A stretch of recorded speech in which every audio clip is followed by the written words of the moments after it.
tanto? ¿Hace cuánto que no la veo? Nos vamos encontrando. ¿Cómo estás? ¿Cómo están? ¿Hace cuánto que no te veía? Por favor. Lo feo que tiene este formato es que no podés ver como a todos al mismo tiempo, ¿no? Como en Zoom, No, que haces como la cuadrícula, te toma como algunos nomás. no, lo podés poner en multi, pero no, llega un número y después no los ves más.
Hola Ana Paula.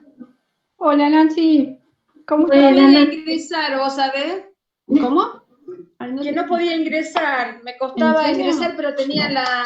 No, lo que pasa es que como estoy usando, viste, las dos, estoy usando los dos mails, a veces lo cambio Vale. y no podía. Recién venía de otra charla y no cambiaba y no me había dado cuenta que era lo que me estaba pasando. ¿Cómo andan? Hola Nati. Bien, ahí llegó hola Ariel, justito. Nancy. Entró con ¿Cómo vos estás? Ariel. Hola, ¿cómo están? Hola Ariel, ¿cómo Bien. estás? Ah, yo sigo admitiendo gente, parezco distraída porque estoy así, pero voy Hay que admitiendo. estar admitiendo, sí. Sí, sí, sí. Bueno, ¿cómo andan todos? Bien, Esperamos bien. 2 minutitos que seguramente ahí sigue entrando gente y arrancamos cuando estemos todos. Ahí creo que entró también Natalia, que es Sí. la diré de la estética, de la Escuela Estética de Ayacucho. Hola Ay, Natalia. hola Natalia.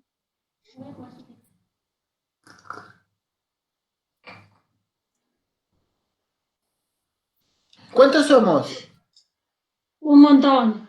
Arrancábamos. Ahí No, estaba hablando, 16. ahí estaba ¿Tenés hablando ganas de Natalia, hablar, pero Ariel, o estaba. no? ¿Eh? ¿Tenés ganas de hablar o no? Y ya voy a ver que me ¿Qué, someto a las pod- preguntas también. ¿Qué podemos decir? Lo que sí nunca subí imágenes ni nada con esta plataforma. Fíjate, fíjate Bueno, no que tengo mucha cancha con las de última plataformas. me las mandás por mail y te las voy compartiendo yo desde acá que veo como que me parece la opción de ir presentando. Ah, no, ¿me traes el disco que tengo ya?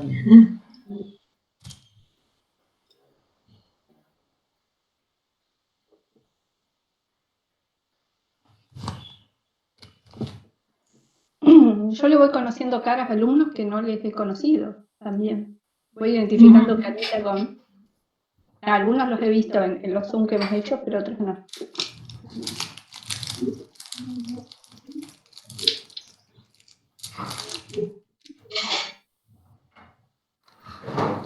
Tenemos Em, alguno de sexto acá que ¿Estaba hace mucho que no Luciano nos vemos. también?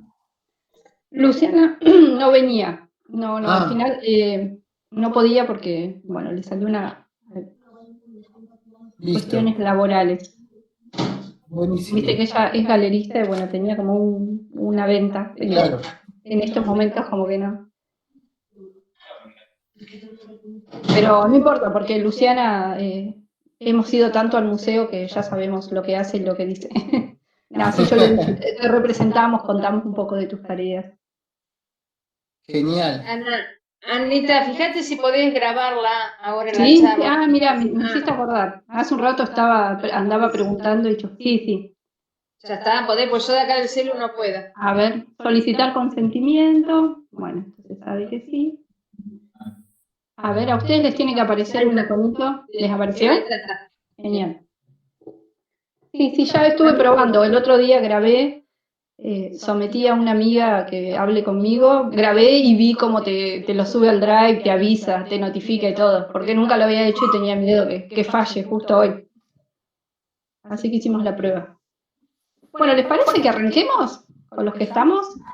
Se va a seguir ¿Arrancamos? sumando gente, me van a ver distraída admitiendo gente, pero arrancamos. Bueno, vos, Nancy, ¿querías decir algo? Si no, No, simplemente, bueno, agradecerlos a ustedes. Estamos dentro de un marco de la Semana de las Artes, bueno, donde hemos cubierto con demasiado, ya vamos terminando prácticamente la semana, pero hemos estado en distintos conversatorios con distintas personas. Todos han sido, la verdad, que muy enriquecedores. Hemos tenido tanto para música como para arte. Bueno, este es un espacio que lo estamos haciendo dentro de la parte de arte, y con sexto año que realmente tenemos muchas ganas de verlos y de que estén participando un poquito de esta semana, que pensamos que iba a ser un poco más, si bien distinta a otros años. Teníamos miedo que no fuera movida, pero realmente fue una semana bastante movida, con muchas cosas, muy linda. Así que bueno, esto también es dedicación para ustedes, y bueno, dentro del espacio que tienen ustedes, que es el Seminario de Curaduría y Gestión, bueno, es algo que todos los años hacemos con el museo, así que agradecerte, Ariel, muchísimo que nos des este espacio. Así que bueno, los dejo que trabajen libremente, y acá vamos a estar escuchándolos. Gracias. No, gracias a ustedes por invitarme. bueno, yo quería primero, presentar las docentes del espacio. Por ahí, para los que no conocen, tenemos invitados de afuera, por suerte. Natalia Menchón, que está ahí, y yo, somos las dos profes que entre las dos cubrimos los tres espacios del Seminario de Curaduría. Y les quería contar que, si bien un poco nuestra materia está centrada alrededor de la figura del curador, que es la que le da nombre, nosotros lo que optamos todos los años por hacer con Natalia es como hacer un recorrido un poco por el mundo del arte, lo que nosotros le llamamos el circuito del arte. Y en ese recorrido vemos un poco, a ver cómo se gestan, cómo nacieron, por ejemplo, los museos, las galerías, cómo son hoy los espacios de exhibición. A ver, hay gente entrando. Cómo son los espacios de exhibición y cómo son los agentes, digamos, qué pasa con los artistas, con los curadores, con los críticos de arte, qué va pasando en este mundo del arte hoy. Y Ariel es parte de ese mundo del arte. Nosotros vemos la figura del restaurador, ¿sí? Restaurador o conservador. Después vamos a charlar un poco a ver cuáles son las diferencias entre eso. Es un contenido que nosotros vemos todos los años, lo vemos de manera teórica en las aulas, pero siempre lo completamos en el museo con la figura de Ariel, que bueno, es nuestro restaurador local, orgullo de la comunidad artística tamilense. Porque les quería contar, bueno, les iba a leer un currículum de Ariel breve. Ariel nace en Buenos Aires, bueno, no vamos a decir el año para ser corteses. No, decirle todo. No bueno, nació en el año 77. Estudió en la Escuela Manuel Belgrano y en la Escuela Pueyrredón, y después completó su formación en Italia, ¿sí? Y ahí es donde estudió conservación y restauración. Ariel también tiene, si lo buscan en sus redes, tiene una trayectoria muy interesante como artista plástico, no solo es conservador y restaurador. Entonces ustedes van a ver que en su formación va como articulando las dos cosas. Bueno, y actualmente él trabaja y está a cargo, y su figura tiene mucho que ver, del Laboratorio de Conservación y Restauración del Museo Municipal de Bellas Artes. Para los que no conocen, es el museo que tenemos acá en Tandil, frente a la Clínica Chacabuco. que tiene un hermoso patrimonio, un gran patrimonio de arte argentino, moderno y contemporáneo. Y bueno, y tiene esta habitación, este laboratorio de conservación y restauración, que es orgullo, porque creo que es uno de los pocos museos, vos Ariel, corregime si no es el único, Sí. museos administrados por municipios que tienen un laboratorio donde tratar, cuidar, bueno, ahí Ariel nos va a contar bien qué es lo que hace adentro, las obras que forman parte del patrimonio. Bueno, no sé si quería, nada, todos los años hacemos esa visita, generalmente Ariel nos recibe muy bien. Bueno, pero este año aprovechamos la oportunidad de la Semana de las Artes un poco para recuperar eso que este año no pudimos hacer, que es ir a visitar el museo. Nati, ¿vos querés agregar algo? Nada, agradecerle a todos por estar. Bueno, agradecerte, Ariel, por nada, sumarte a esta propuesta y contarles un poquito que durante todos los años él lo que hace es abrirnos la puerta del laboratorio y mostrarnos bien su trabajo, materiales, contarle a los chicos. Es muy didáctico lo que él hace. Así que bueno, vamos a ver si hoy con esta charla podemos arrimarnos un poquito al trabajo que él hace de restauración y conservación de las obras. Así que bueno, te invitamos, Ariel, a que nos cuentes un poquito. Bueno, ante todo, muchas gracias por la invitación. Realmente está buenísima, digamos, esta posibilidad de esta plataforma como para poder juntarnos, porque muchas veces, si bien con la frecuencia de las visitas al laboratorio se han hecho visitas bastante concurridas, pero bueno, esto nos da la posibilidad de ampliar mucho más, ¿no?, el espectro, ¿no?, a otras localidades, o poder también conocernos, hablar, y bueno, comentarles un poco todo esto. Bueno, como decía Paula y Natalia, ¿no? Paulina y Natalia, que bueno, sí, ahí ahora en este momento nos estamos turnando en el museo como para poder ir. Esa es la dinámica que tiene ahora el espacio, según lo que va pasando desde las normativas que van bajando. Y bueno, mi trabajo es el trabajo de conservador, en primera instancia conservador, y posteriormente restaurador. Digamos, hay museos que tienen únicamente conservadores de patrimonio, de los bienes culturales. Hay otros museos que tienen conservadores que a su vez también tienen, también de alguna manera han desarrollado la posibilidad de ser restauradores, ¿no?, de pasar esa cuestión técnica que tiene que ver con lo que es ya poner manos en la obra e intervenir directamente sobre situaciones complicadas que puedan tener los objetos patrimoniales, y esas situaciones, digamos, delicadas que hacen que puedan llegar a peligrar su perdurabilidad. En sí, por lo general, bueno, la tarea del conservador se divide un poco de la del restaurador. O sea, por lo general somos conservadores y restauradores, pero se divide a que, bueno, la conservación se denomina conservación preventiva, y como está dicho, trata sobre las diferentes acciones que tienen que ver con mantener, cuidar todas las obras que tiene un museo o una colección o un patrimonio determinado, para poder sostener esa perdurabilidad física. A veces también, después más adelante vamos a desarrollar en qué va la cuestión de la conservación, pero sobre todo esta cuestión de la perdurabilidad física de un objeto patrimonial. Como les decía, bueno, después está la parte de restauración, que si hay obras que por ahí llegan a tener una problemática que pone en peligro la obra, o que hay un deterioro que va avanzando, entonces, bueno, ahí ya tenemos que utilizar técnicas restaurativas como para poder trabajar y poder asegurar que esa obra, bueno, pueda perdurar en buenas condiciones. El laboratorio de Tandil es un laboratorio del Museo Municipal de Bellas Artes, como decía Paulina, sí, es uno de los pocos espacios que hay a nivel país e inclusive región, podríamos decir, de museos que tengan un laboratorio específicamente.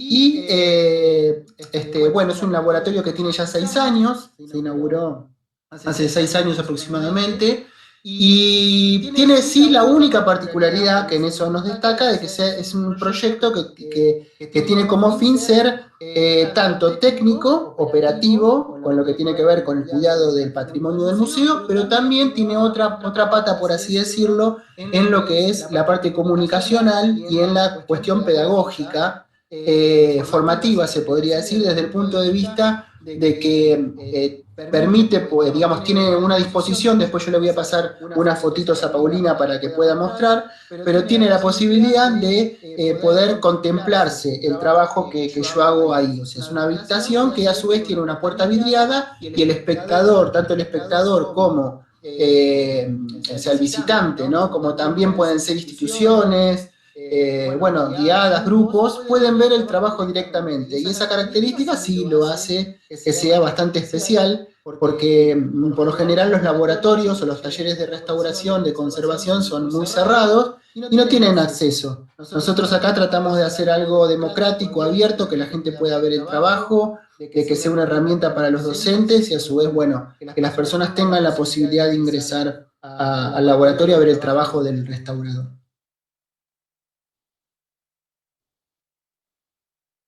Es un poquito, cualquier cosa me avisan porque voy como volcando un montón quizá de información, cualquier cosa me van preguntando. Bueno, en sí como para arrancar les cuento de qué se trata este espacio.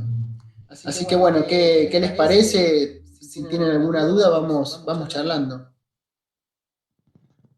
Bien, ¿hay alguien que conozca acá, sobre todo de los alumnos? ¿Alguien que haya ido al museo y se haya topado con esa pecera, que es el laboratorio de restauración? No, bueno, va a tener que ser cuando volvamos, entonces.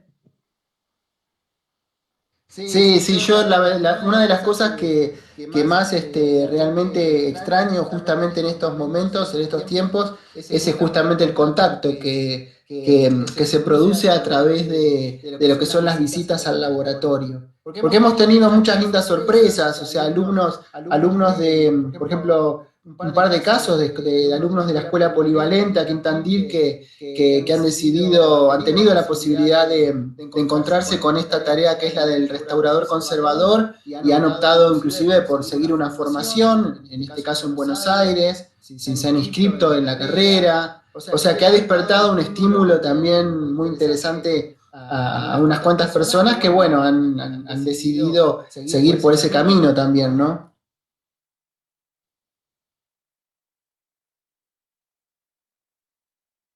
Yo no sé si llego un poco tarde y si todos me escuchan bien. No, sí, te estamos escuchando. Bueno.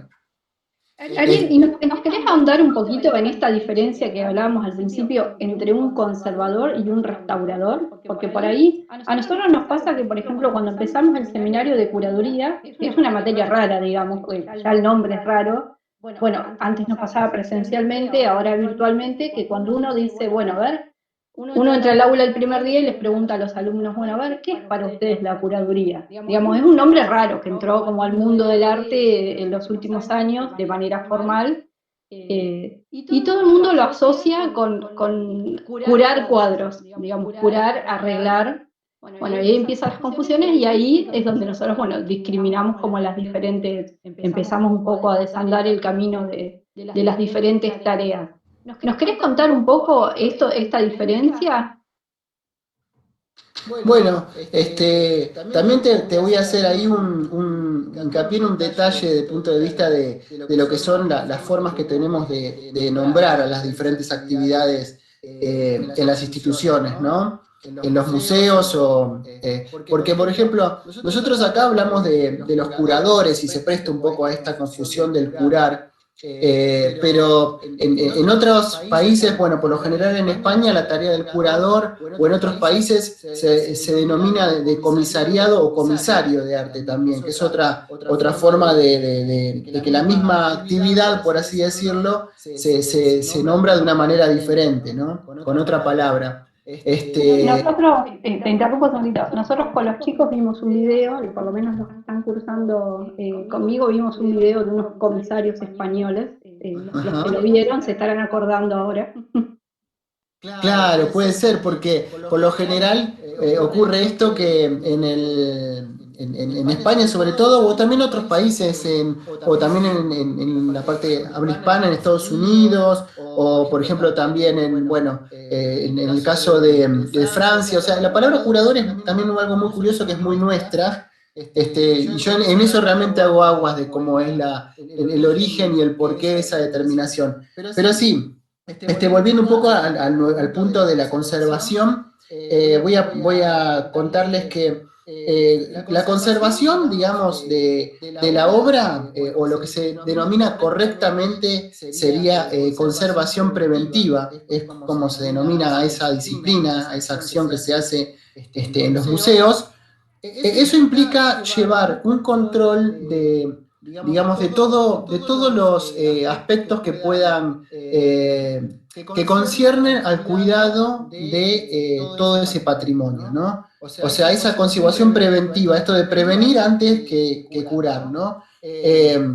Eso incluye un montón de tareas que tienen que ver como por ejemplo, controles de los ambientes en donde están alojados los cuadros o las obras, bueno, yo digo cuadros, pero toda obra del patrimonio que puede llegar a tener un museo. Todos esos objetos son muy sensibles, por lo general, si son antiguos, están constituidos de diferentes materialidades, ¿no? Por lo general, la mayoría son componentes orgánicos que constituyen los objetos que la mayoría de nuestros museos conservan, ¿no? Que tienen. Entonces, toda esa materia orgánica, podemos llamarle las maderas de los bastidores de los cuadros, las telas, los aceites que tienen las pinturas, pueden haber objetos que contengan material óseo, huesos, si es un museo, por ejemplo, que contenga material de antropología o arqueología, o sea que por lo general los papeles, bueno, muchos objetos que nosotros conservamos tienen esta composición orgánica que hace que tenga un deterioro en el tiempo. Y el conservador justamente lo que hace es, de alguna manera, llevar adelante una planificación con diferentes tipos de acciones que contribuyan a justamente conservar todos esos objetos, ya sea en ambientes adecuados, según el objeto que estemos hablando, ya sea que controle la forma de manipulación de esos objetos, que los manipule él en el caso de que se necesite, imagínense, sacar una fotografía, no es el fotógrafo el que manipula el objeto, sino alguien que por ahí traslada ese objeto hasta un lugar en donde será fotografiado.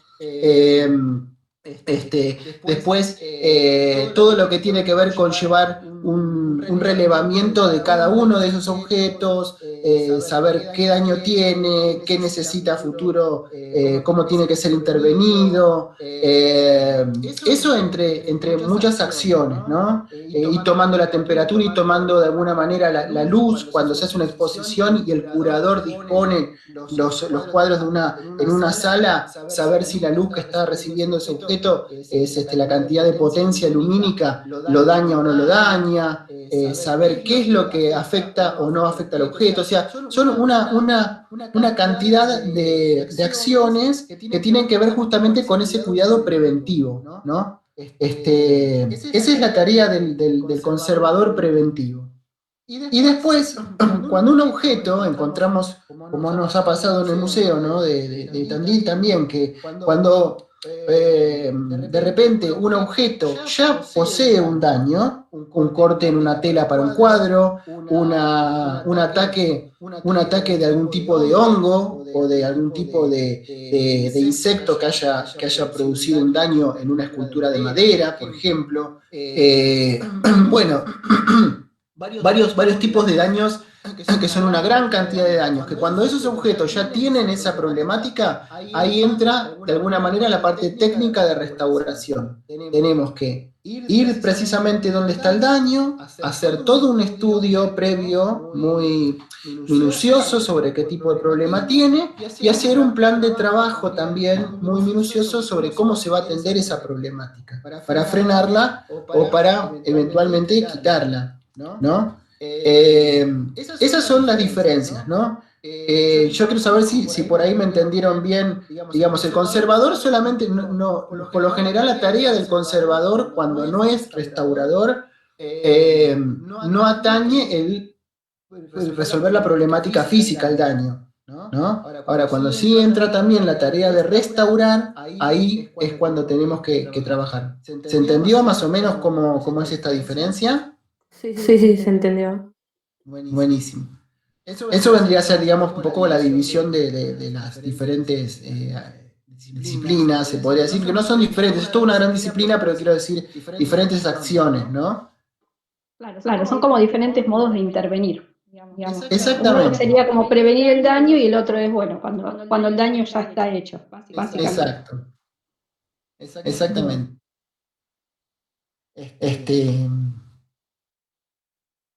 Sí, ¿alguna preguntita tienen? ¿Tenemos alguna preguntita a los alumnos? Algo que se les ocurra, lo más loco, ¿eh? Hago una pregunta, no soy alumno, pero en este momento sí, porque no es de mi metí el tema del arte. Uno generalmente cuando va a una muestra y ve el nombre del curador, se imagina que más que nada su función fue la de catalogar u organizar la muestra. Lo mismo que a veces las fichas, ¿no? Entonces, cuando uno va a un museo y aparece un nombre de curador, piensa que su función exclusivamente fue justamente la de organizar las salas, o eventualmente en una venta, inclusive a veces puede estar el curador organizando por autor, en fin, y punto, ¿no? Ahora me estoy enterando que es mucho más amplia la cuestión. Sí, inclusive, por ejemplo, en el caso de la relación que hay entre, bueno, por ejemplo, mi compañera Luciana, que no pudo estar hoy presente, ella es la museóloga y a su vez también es curadora, o sea, hace también la tarea de curar muchas muestras del patrimonio del museo.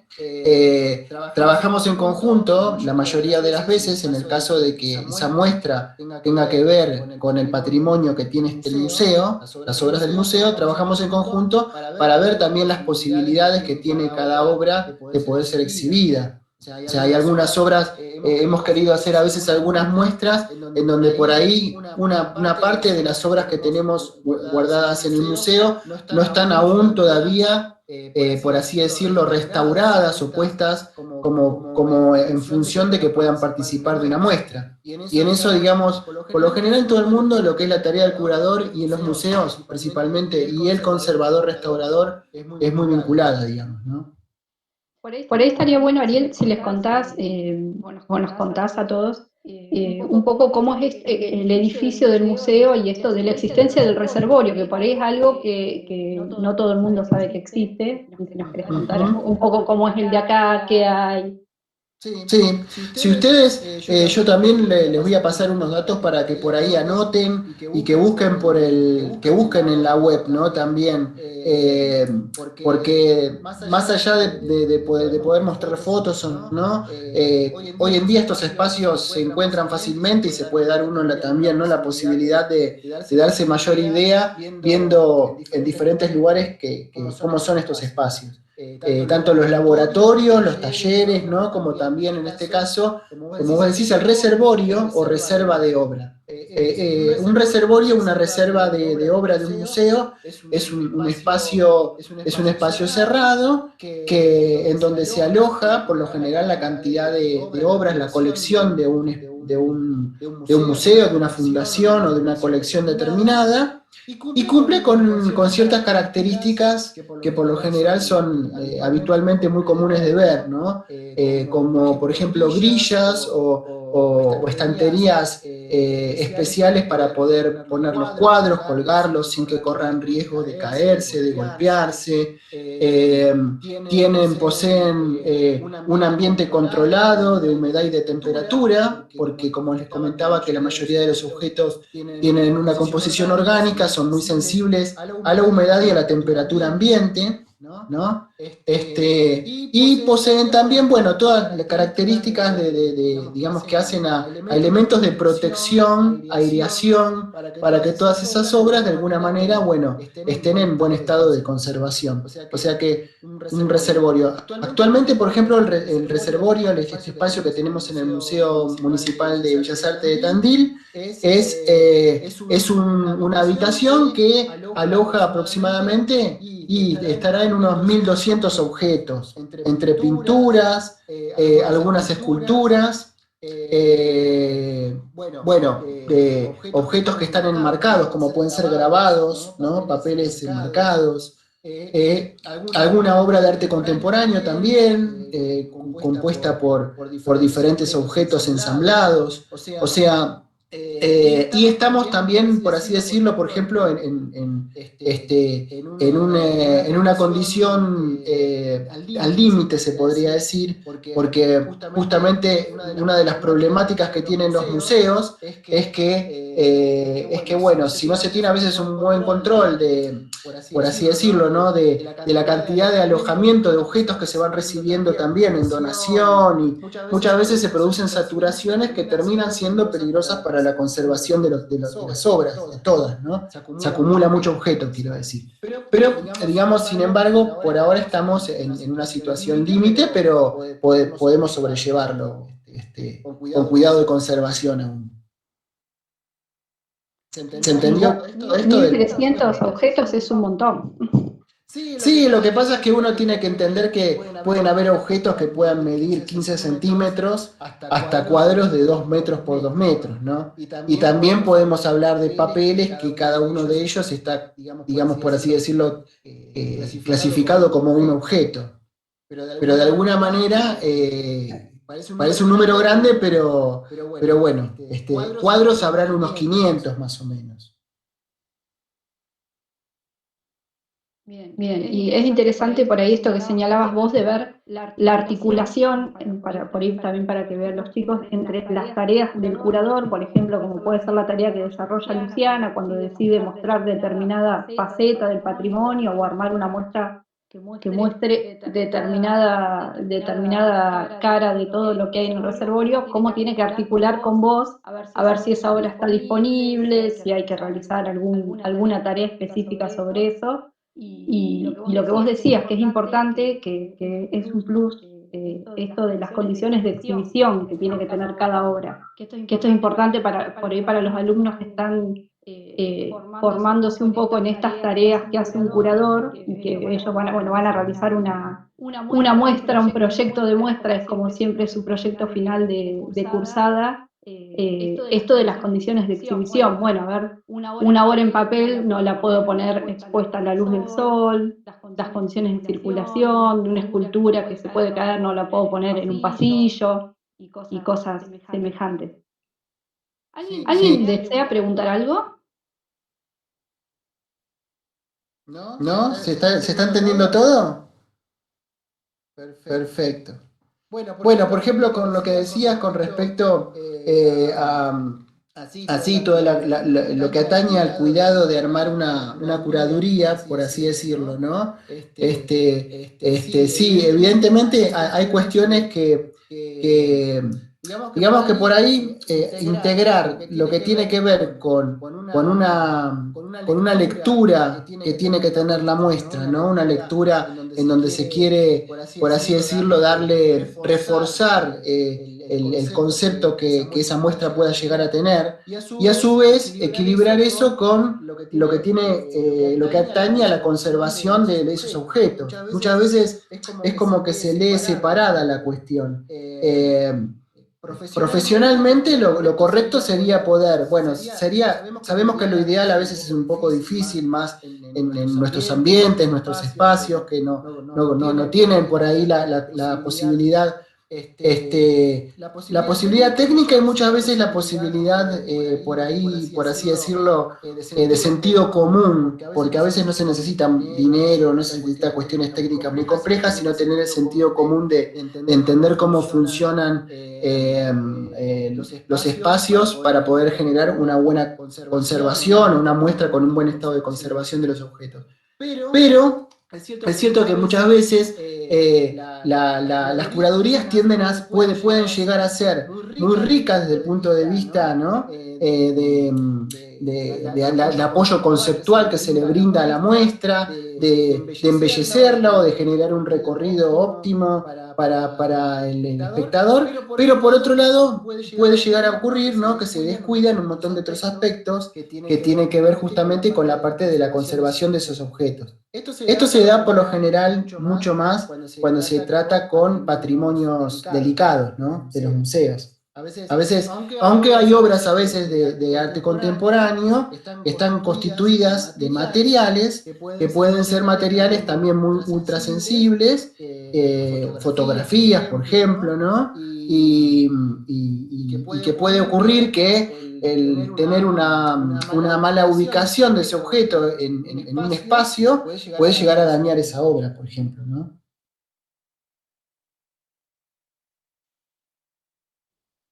Bien. Bueno, Ariel, ¿nos querés contar un poquito? Tampoco te vamos a retener toda la tarde, pero No hay drama, sí. no, si nos querés contar un poquito, bueno, cómo la pandemia, digamos, afectó un poco lo que era. Yo me imagino que naturalmente vos te levantarías, irías al museo, tendrías un trabajo planificado. Bueno, y evidentemente este aislamiento que también les ha llegado a ustedes, ha modificado las rutinas. Si nos querés contar un poco esto, cómo se modificó tu rutina laboral, la rutina del laboratorio, por tanto, y en qué proyectos están trabajando. Nuestro laboratorio ha sido noticia en los medios, bueno, cuando inauguró por la restauración del cuadro de Martín Rodríguez. El año pasado se habló mucho alrededor de una restauración de un Quinquela. Bueno, ¿y este año qué se traen? O para el año que viene. Claro. Bueno, primero, a ver, voy a comenzar por acá la cuestión. Yo en sí soy la única persona, digamos, técnica que trabaja en el laboratorio. Tengo el apoyo tanto de Luciana como en la parte museológica, o con Verónica también, que ella se encarga de la parte educativa y de la parte de visitas guiadas, ¿no? Pero en sí, bueno, técnicamente soy el único que desempeña la tarea en el espacio. Esto de la pandemia lo que por ahí de alguna manera ha interrumpido es la asistencia al museo, porque yo, por ejemplo, tengo una tarea que es muy aislada, a su vez es una tarea que es bastante aislada del resto de las otras tareas que son mucho más sociales, ¿no? O sea, que tienen que ver con las visitas guiadas, con los cursos que van de las diferentes escuelas, con los visitantes. Yo por lo general, bueno, como les comentaba antes, por ahí lamento, una de las cosas que más lamento es esto de poder no tener visitas en el laboratorio. Pero desde el punto de vista técnico, mi tarea está bastante, digamos, bastante aislada. Pero, como les contaba, o sea, el hecho de que el museo tenga cierta intermitencia y que bajo diferentes tipos de fases no se permita trabajar, o sea, asistir al museo, en eso sí, bueno, evidentemente se han retrasado trabajos o cuestiones que se tenían por ahí planificadas para poder continuar con las obras. Yo me manejo de una determinada manera. Yo tengo un panorama de obras que son muy urgentes de intervenir desde el punto de vista de la restauración que el museo tiene y genero, o sea, tengo una planificación según las emergencias que podían tener esas obras, ¿no? Quiero decir, hay ciertas obras que son realmente muy delicadas y muy importantes de intervenir, entonces yo voy tratando de resolver esos problemas, ese tipo de obras de restauraciones, paulatinamente según como vaya avanzando el trabajo. Hoy por hoy,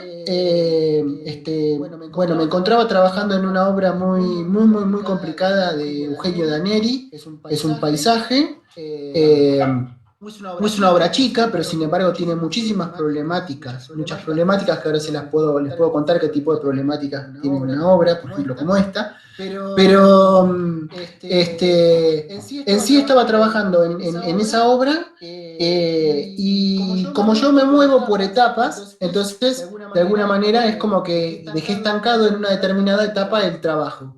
Y después, sí, durante otros años hemos tenido obras que por ahí sí requerían tener una permanencia mucho más larga de intervención. Pero bueno, en este caso de este año, por suerte había empezado el trabajo como de a poco y por muchas etapas, y esto favoreció, por así decirlo. No sé si se respondió de alguna manera la pregunta. Bueno, y nos querés contar brevemente Sí. esto de cómo diagnosticás una obra, qué es lo que serías como una especie de doctor de obras, bueno, cuando llega la obra a tu laboratorio, consultorio. ¿Cómo haces un diagnóstico? ¿Qué es lo que mirás? Bueno, ahí por lo general el diagnóstico que se hace, bueno, nosotros cuando vemos una obra nos podemos dar cuenta o sea, si esa obra tiene un deterioro o no lo tiene. Por lo general, el deterioro que pueda tener la obra salta a la vista, o sea, es visible, ¿no? O sea, puede haber una obra que tenga un marco roto, por decirlo de una manera, que se haya desprendido una parte, entonces tenemos que intervenir el marco. Ya, por ejemplo, podemos encontrar varios tipos diferentes de deterioros. Yo tengo, digamos, por ahí ya una identificación de cuáles son las obras que tienen esas problemáticas o esos deterioros de un estado grave, en un estado grave que debe ser atendido, porque si no la pintura puede desprenderse o puede generarse una colonización de hongos en un sector, o bueno, por lo general los deterioros son invisibles y el estado delicado de la obra puede ser identificable por cualquier persona. A veces sí hay otras cuestiones que requieren un estudio más minucioso, pero generalmente, por así decirlo, me doy cuenta cuando la obra ya tiene una problemática que decís, bueno, no, esto hay que atenderlo urgentemente. Y a su vez también ya voy teniendo un conocimiento del tipo de patrimonio que manejo que me hace saber, por así decirlo, cuáles son las urgencias y cuáles pueden esperar un poco más. Bien, gracias. Bueno, no sé, me gustaría abrir un poco las preguntas, las inquietudes. Ahí Manuela, la veo levantando la mano. Vamos, digo, Manuela. Buena pregunta. ¿Cada cuánto tiempo puede ser una obra que por ahí está en un estado no bueno y cuánto se tarda en restaurarla? Bueno, mira, qué bueno, Manuela, mira, buena pregunta, por lo general, hay daños que pueden llevar, te podría decir, porque es muy difícil medir los tiempos, ¿viste? De las cosas, pero hay daños que podés resolverlo, no sé, en 2 días, por ejemplo, ¿no? Una problemática. Y hay otros que, como me ha pasado, que ha tardado un año y medio.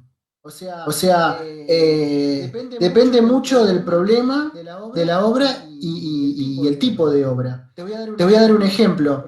Por ejemplo, yo tardé como 6 meses en restaurar un cuadro de Quinquela que tenía 1,80 m de alto, para que tengas una idea, creo que el Quinquela tiene 1,80 por 1,20 más o menos. Es una obra enorme, una pintura al óleo enorme de Quinquela. Estuve como de 3, completo habrán sido casi 8 meses fueron en verdad, hasta terminar con el marco y todo y poder restaurarla. Y sin embargo tengo una obra chiquitita, como te decía, de un pintor, Eugenio Daneri, una obra de la década del 40, que es un paisajito con una casita y una pintura, pero que tenía tal problemática la pintura y lo habían repintado tanto al cuadro, y ahora les voy a contar por qué tengo que sacarle toda esa pintura. O sea, era un cuadro que alguien en la historia, no sabemos quién, lo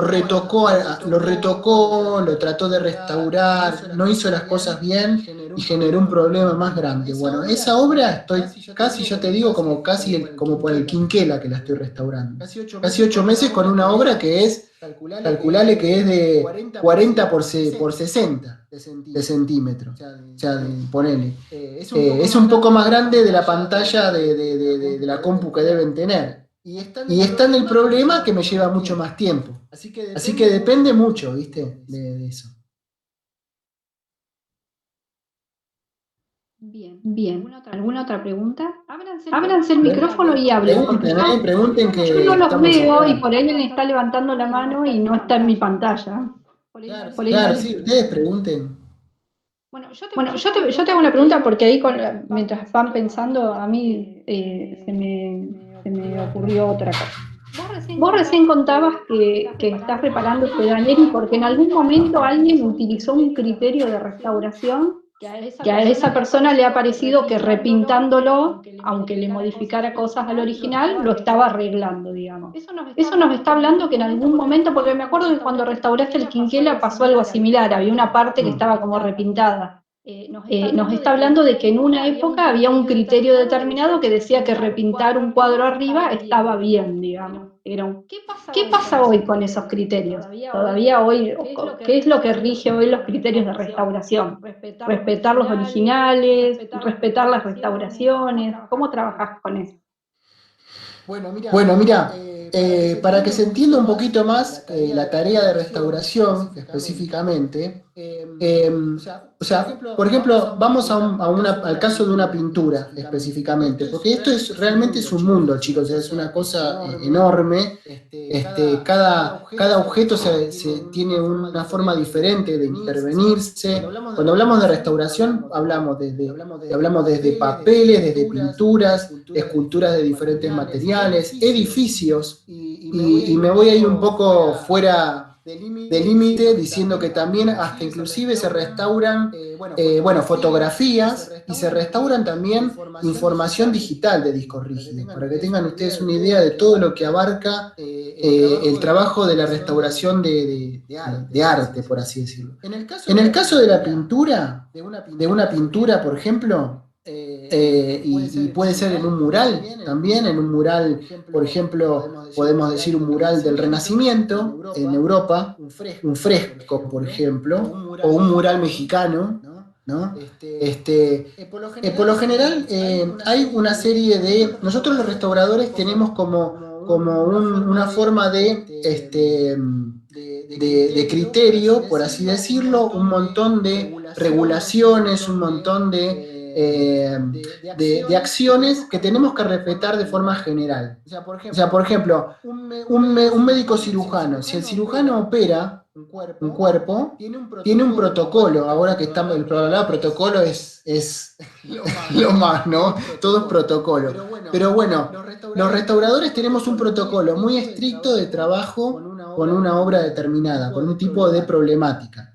Un cirujano también, un cirujano no es que se le ocurre operar una apendicitis como se le ocurre en el momento. Se estudian un montón de acciones que son muy precisas y que todos los cirujanos van a hacer las mismas acciones estén donde esté para operar una problemática que puede ser individual, diferente, pero que tiene que ver, por ejemplo, pongámosle una apendicitis, ¿no? Para hacer algo tranqui. O sea, eso es lo que por lo general, de esa forma se actúa de manera médica. El restaurador, como tiene conocimientos, un restaurador tiene conocimientos de química, de física, o sea, tiene todo un conocimiento científico, por así decirlo, que es parte de nuestra formación, y también tiene un conocimiento en artes. Tiene un conocimiento que tiene que ver con historia del arte, que tiene que ver con dibujo, con pintura, saber preparar mezcla de colores. O sea que tiene tanto la formación que puede tener un artista como la formación que tiene una persona que estudia química, por ejemplo, o bioquímica. Entonces, cuando nosotros trabajamos en un cuadro que tiene un valor tan importante histórico, un valor o un valor monetario muy importante también puede ser, o histórico, bueno, tiene un valor, por así decirlo. Por eso tenemos un protocolo muy estricto de qué cosas tenemos que hacer. Esto no hace mucho que se produce, o sea, no hace mucho que se trabaja de esta manera. Calculen que en la década del 80, por ejemplo, todavía todo estaba muy desorganizado. La tarea del restaurador, o hasta hoy en día es lo mismo, pasa en muchos lados, ¿no? Es como que antes te decían, bueno, a ver, se rompió un cuadro, se manchó el cuadro. Perfecto. Y tenemos una mancha, ¿qué hacemos? Y bueno, lo repintamos arriba y le quitamos la mancha. A veces antes se llamaba al artista del pueblo o al artista del lugar o alguien que era un amigo del artista. Decía, che, mira, tengo este trabajo de Emilio Petoruti que acá un poquito se me manchó con café y no sé qué hacer. Y bueno, a ver, vamos a probar limpiar. Probaban limpiarlo, probaban si le metían un poquito de lavandina, a ver que le ponga un poquito de esto, a ver si lo saca, un poco de Odex. Bueno, uy, qué problema, le metí un limpiador y se me hizo un agujero más grande. Bueno, pintalo arriba. Entonces agarraban un poquito de óleo, lo mezclaban, pintaban arriba de eso. Chau, como que supuestamente lo resolvían. Un poco eso pasó con el cuadro nuestro que tenemos de Quinquela, que es un cuadro muy grande y que en un ángulo, cuando yo empecé a trabajar sobre el cuadro, encontré que había una pintura rara que también no figuraba mucho ese color en otra foto vieja que tenía. Bueno, no. La cosa es que se operaba un poco así, la cosa, un poco improvisado, sin saber, se repintaba, porque era un maquillaje que se podría decir. Nosotros decimos que es como maquillar la obra. Vos le haces unos retoques, lo podés sacar a la sala, como que nadie se da cuenta de que ahí hay un problema quizá. El tema es que cuando no se tiene ese protocolo de trabajo y no se sabe que si vos sobre un óleo antiguo le pones un óleo nuevo, o sea, una pintura al óleo nueva, podés generar un problema muy grande de desprendimiento porque por ahí los materiales no son compatibles. Cuando no se sabía eso, por el momento la cosa tiraba. El problema era cuando pasaron 30, 40 años y de repente ves que esos materiales que se ponían comienzan a desprenderse, comienzan a generar una situación, trabaja diferente que el resto del material de la pintura del cuadro, entonces empiezan a haber grietas. O sea, esa cuestión es un poco lo que ocurre cuando hablamos de los repintes, de esto que vos decís, alguien que puede repintar. Nosotros, por ejemplo, cuando tenemos que restaurar algo de color y tenemos que sí o sí aplicar un tipo de color o de pintura sobre una obra, usamos, por ejemplo, un material que es la acuarela. Nunca se restaura, por ejemplo, con óleo o con acrílico, ¿no? Se utiliza la acuarela porque los restauradores, una de las cosas en nuestro protocolo que tenemos que hacer, sí o sí, es que todo es, digamos, cumplir que todos los materiales que nosotros ponemos sobre una obra tienen que tener reversibilidad, tienen que poder retirarse. Si yo pinto con acuarela sobre, por ejemplo, un óleo, sobre una base, yo puedo con agua diluir y retirar ese color. Si el día de mañana viene otro restaurador o tiene que hacer un retoque, lo puede remover. En cambio, si yo lo pinto con un acrílico, lo pinto con un óleo, crea un problema porque yo no puedo retirar eso. Este tipo de conducta, este tipo de acción que yo les estoy contando, es con todo lo que aplicamos sobre una obra.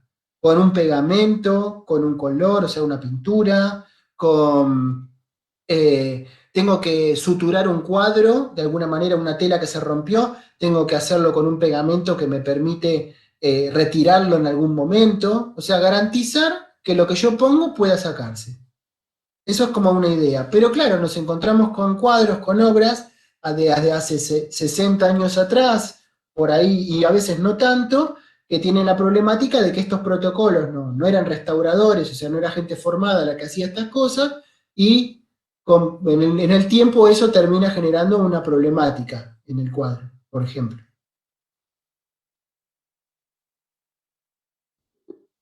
Bueno, ¿alguna otra pregunta? ¿Alguien quiere preguntar algo? Ahí Nancy les decía que si alguno no se anima a hablar o no quiere abrir el micrófono, puede escribir en el chat, no hay problema. A ver, ahí leemos a Mirta. A ver. A ver, dice, para aquí. por ejemplo, ¿qué pasa con las obras que adquiere el museo cuando los materiales son malos?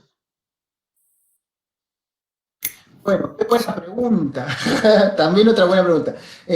Bueno, Agrego algo, Ariel, antes de que empiece. Nosotros con los chicos charlamos un poco cómo las obras de arte actuales, lo que se conoce por ahí más como arte contemporáneo, tienen como una materialidad que es como no solo a veces difícil de exhibir, sino de conservar. Es todo un desafío para el museo, y bueno, me imagino que para tu tarea también. Ahí complementamos con lo que preguntaba Mir. exacto, sí. Bueno, un poco habría que identificar qué puede ser un material malo, ¿no? Muchas veces, cuando una obra es una obra nueva, o sea, contemporánea, podemos decir una obra que se hizo hace 5 años, como mucho, 3 años, y ese artista dona al museo o el museo adquiere una obra de un artista determinado. No, el problema no es tanto es quizá con qué está hecha esa obra, si bien hay que entender, ver con qué está hecha, pero si el problema principal es en qué ambiente estuvo esa obra y si el museo puede generar un ambiente, un clima determinado de una habitación, de un espacio, en donde esa obra pueda estar estable. O sea, cada obra o cada material, por así decirlo, va a tener más o menos perdurabilidad, menos resistencia, si el ambiente en el que está es un ambiente que pueda llegar a perjudicar. Por ejemplo, yo puedo hacer una obra con materiales muy nobles, o puedo hacer una obra con acero inoxidable, imagínense. Pero yo esa obra en acero inoxidable mañana la meto en el Amazonas. Y si puede ser que eso no se oxide, pero puede ser que pasen muchos años y empiece a tener problemáticas.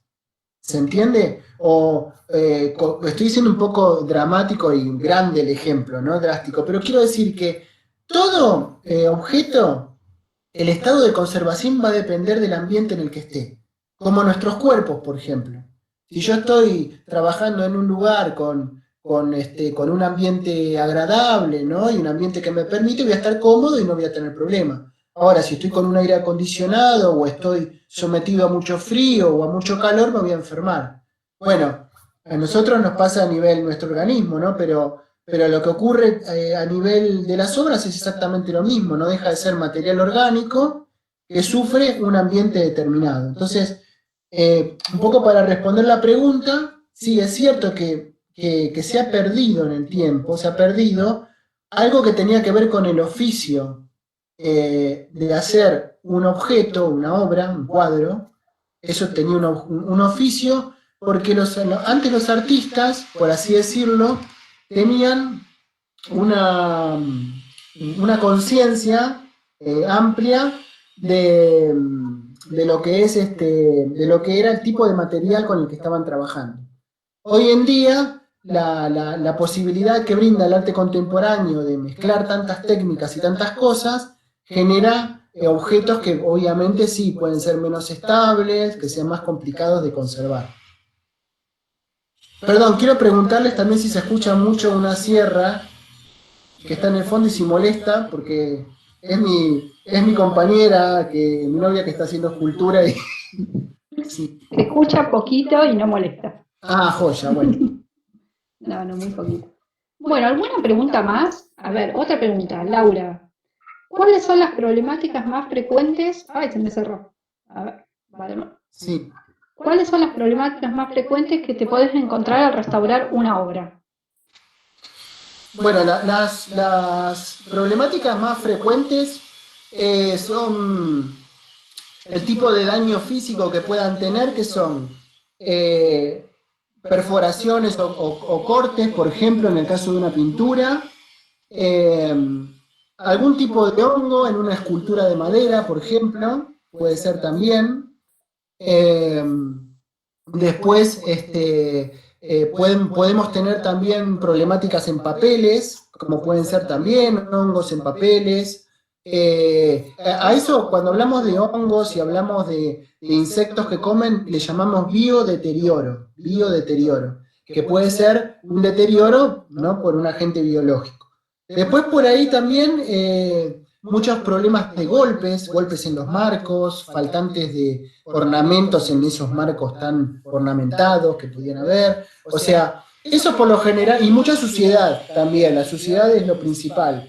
Suciedad que puede ser el polvo que puedan tener esas obras, o también en el caso de los cuadros, los barnices, que eso muchas veces lo hemos hablado en el laboratorio, trabajamos mucho, los barnices de cuadros antiguos que comienzan a volverse amarillos y comienzan a ocultar el verdadero color que tenían los cuadros. Que eso cuando lo limpias es espectacular, porque volvés otra vez a ver los colores originales y realmente es como redescubrir la obra, ¿no?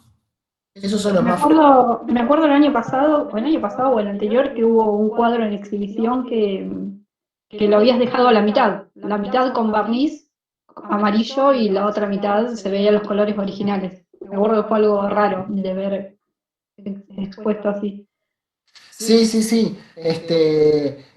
Fue interesante como para poder ver el proceso, ¿no? Lo que es el cambio que hay que por lo general cuando los restauradores mostramos nuestro trabajo, es como que la imagen cliché, la que siempre se utiliza, es esa del cuadro mitad limpio, mitad sucio, porque genera mucho impacto visual, porque es lo que más te puede demostrar, ¿no? Una diferencia. Hay muchas tareas que hacemos que no son tan visibles, y que por ahí, bueno, uno no las puede llegar a, digamos, a apreciar, pero en el caso de los cuadros y de los colores, eso es uno de los más comunes y demuestra, digamos, ¿no? Eso.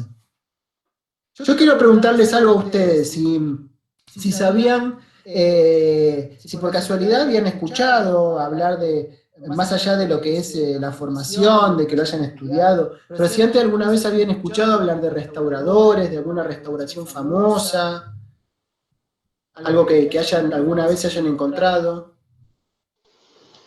No, yo no. ¿No? ¿Algún caso famoso así? ¿Nunca, o lo vieron en alguna peli, por ejemplo, alguna vez? Hay uno que Una fue vez muy... vi Ay, a ver, ¿quién habló? muy feo. O sea, que le habían hecho una restauración muy mal. Era muy Claro, yo me acuerdo del mismo, me parece. pero no sé cómo se llama en realidad. Qué lástima, si no, me acordaba y la veía, porque no me acordaba la peli esa. Yo creo que había hay alguna que aparecen unos restauradores, así, algo. Pero sí, esa que vos decís de que habían hecho algo malo puede ser en una peli.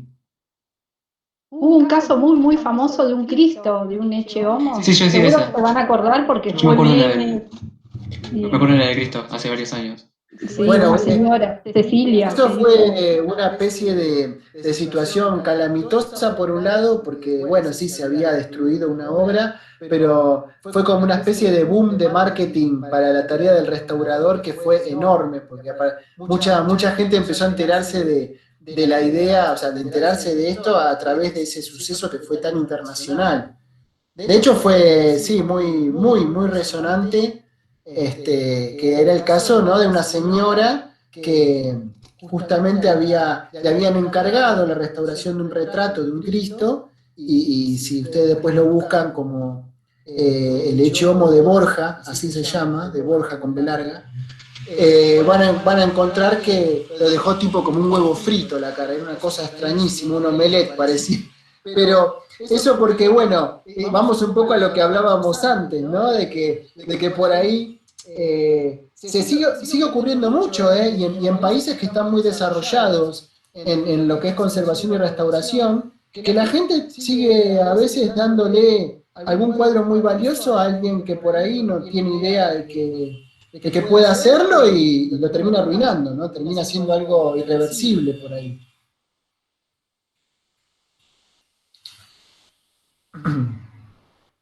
Yo quería contar a modo de ejemplo que a veces uno piensa que está todo en un museo, y recuerdo el caso hace unos años atrás cuando se restauraron las estaciones de subterráneo de Buenos Aires, en donde había una especie de lucha cuerpo a cuerpo entre los que uno de ellos me lo apuntó, con las restauradoras por el tema de las machólicas, por ejemplo, ¿no? Sí, vos sabés, Daniel, que una de esas chicas que estaba ahí es colega mía. Yo la he conocido porque hicimos un trabajo en el Congreso de la Nación también. Hicimos una restauración del Salón Azul del Congreso. Yo tuve la suerte de participar de unos cuantos trabajos en el caso de ese. Y ella era una de mis compañeras y ella era especialista, por ejemplo, como decías vos, en restaurar mayólicas y restaurar mosaico. Porque dentro de la restauración y la conservación hay a su vez especialidades. Hay gente que por ejemplo, yo me especializo más en pintura, pero por ejemplo hay otros que restauran papel, material bibliográfico, documentos, hay otros que restauran, se especifican en mosaicos, como decías, mayólicas, hay como que para cada material también, a su vez, especialistas que se van aprendiendo cada vez más sobre el comportamiento de algunos casos.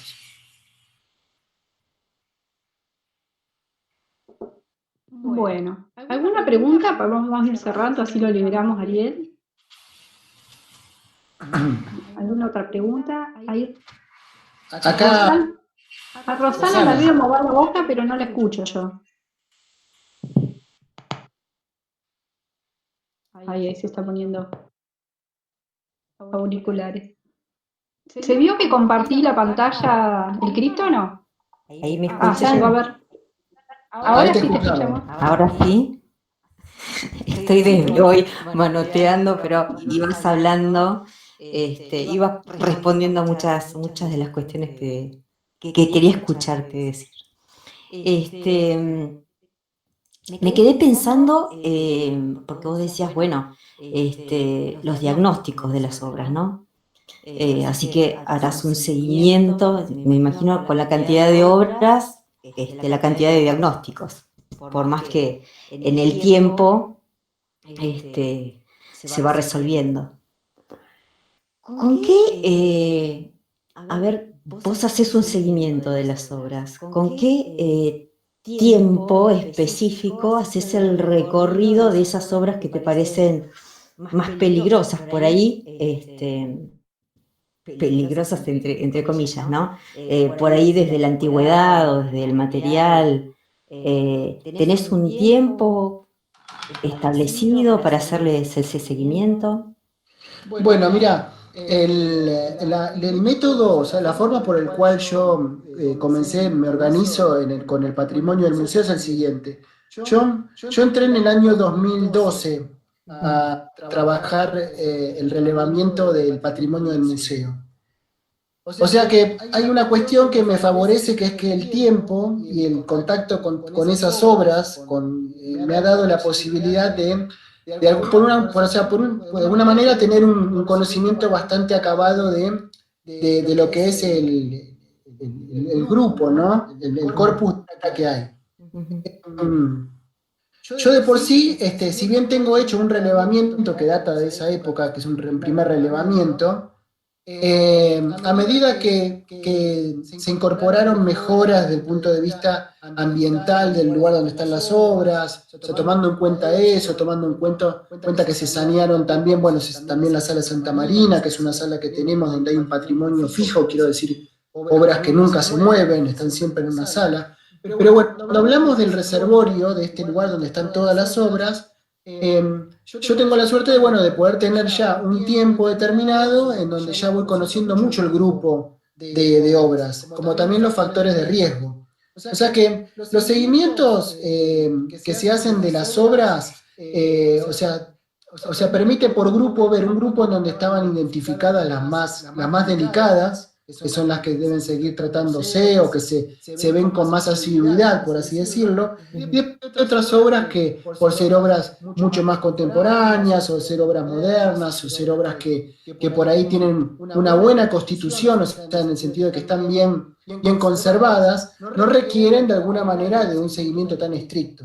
Digamos, por así decirlo, tengo una buena lectura del territorio que me toca abordar, por así decirlo. Entonces, ese tiempo y esa práctica a mí me permite poder agrupar, poder distinguir y clasificar las obras según sus problemáticas. Claro. Entonces,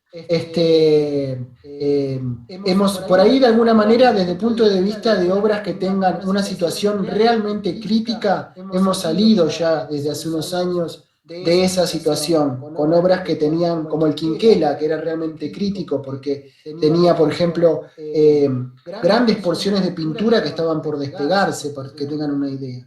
O sea que, por así decirlo, obras con un estado realmente alarmante y crítico, según el ambiente que ahora cobija las obras, no tenemos.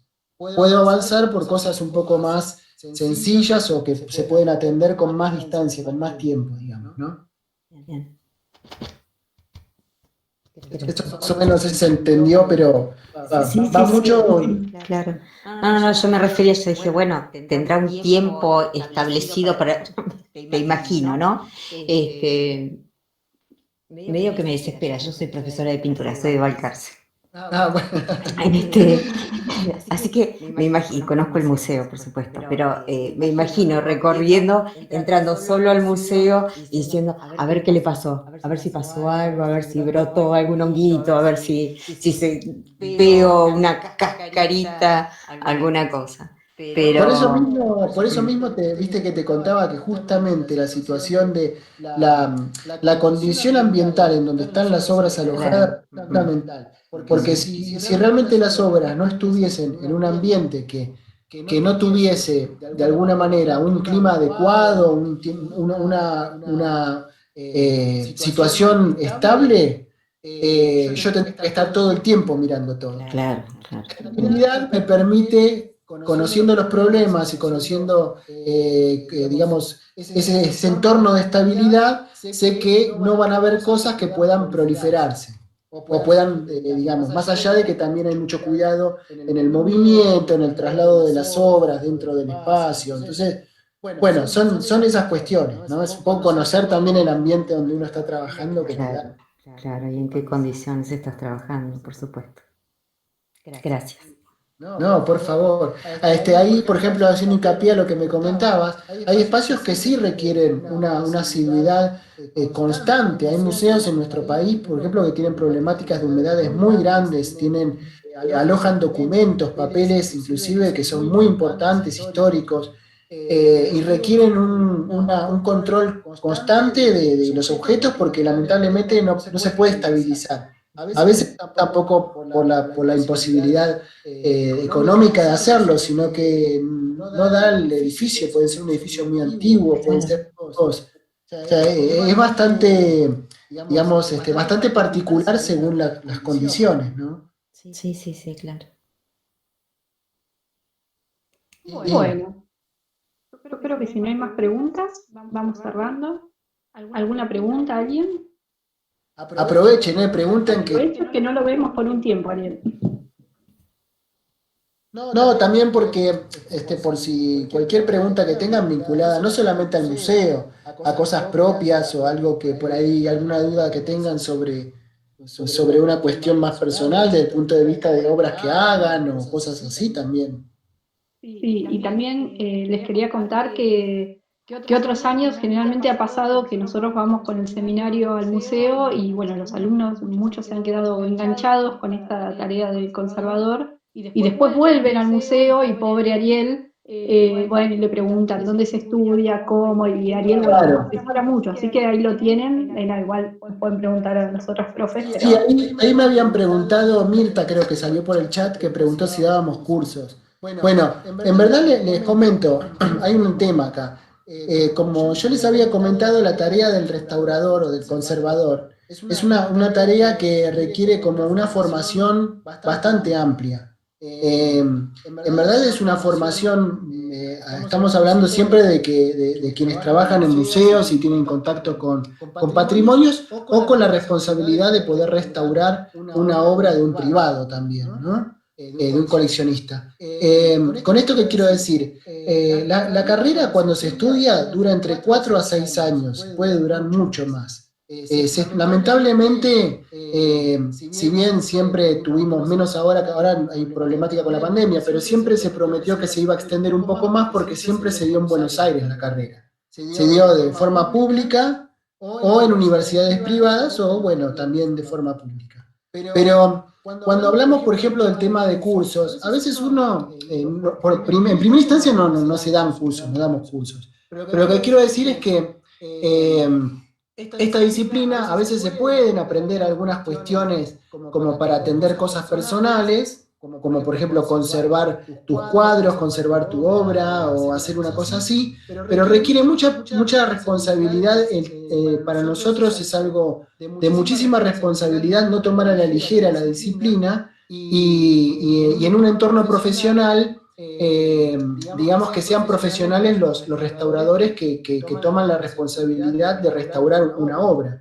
Por ende, con esto que quiero decir, que es algo que realmente requiere un conocimiento muy amplio en muchos campos y que a veces sí uno puede llegar a tomar algún curso o tener un curso y saber cómo conservar algunas cosas, por ejemplo, o cosas que requieran, que le pueda servir a su producción personal como artista. Pero digamos que un curso no te permite digamos, poder implementar la cantidad de, como les decía, de funciones, de protocolos y de acciones que se hacen cuando uno interviene en una obra. Porque muchas veces por ahí podemos tener, no sé, un conocimiento de haber restaurado el corte de una tela, por ejemplo, de una determinada manera.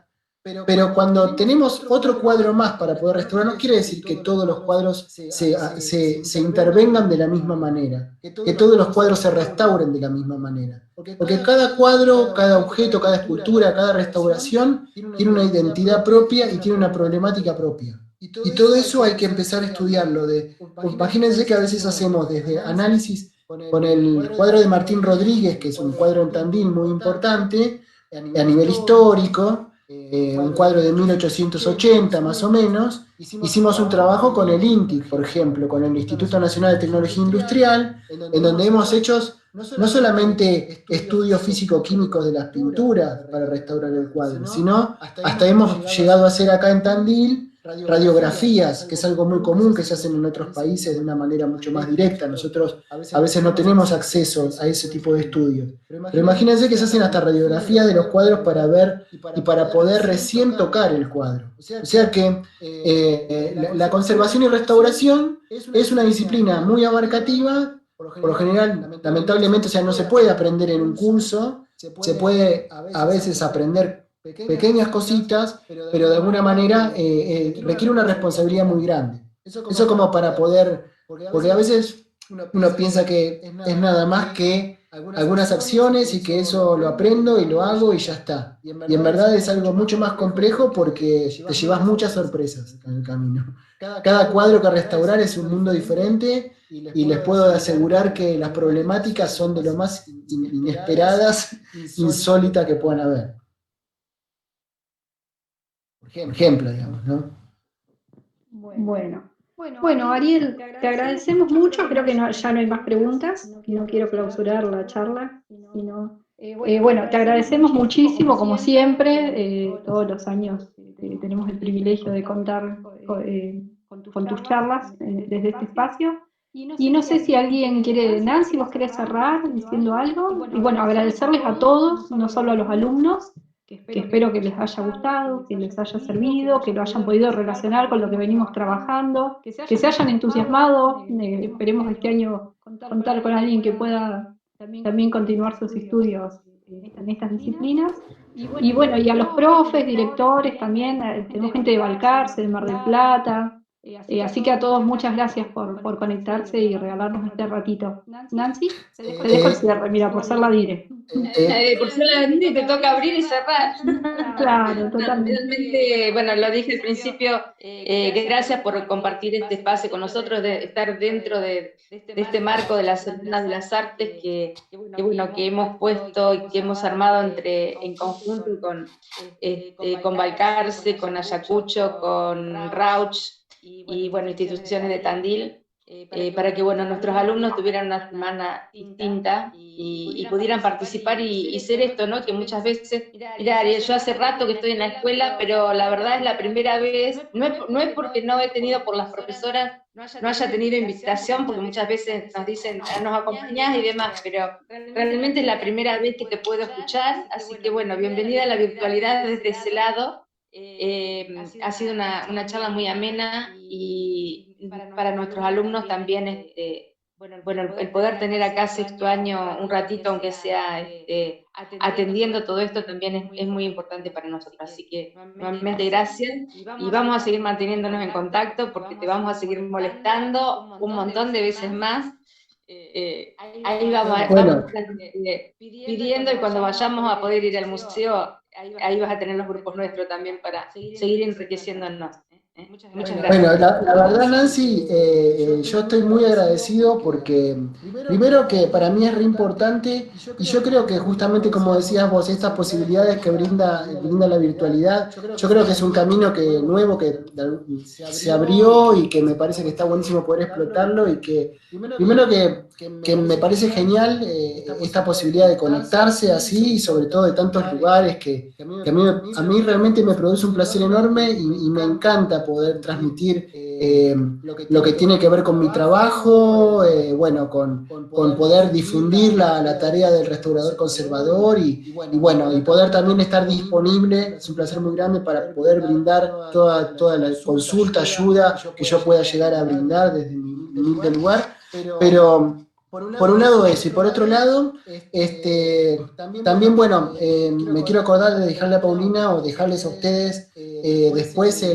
que si entran a YouTube, por ejemplo, y ponen Moonbat Lab, o yo ahora no tenía imágenes, pero generalmente las imágenes que tengo son las mismas que se encuentran en las redes, y que también hay un sitio del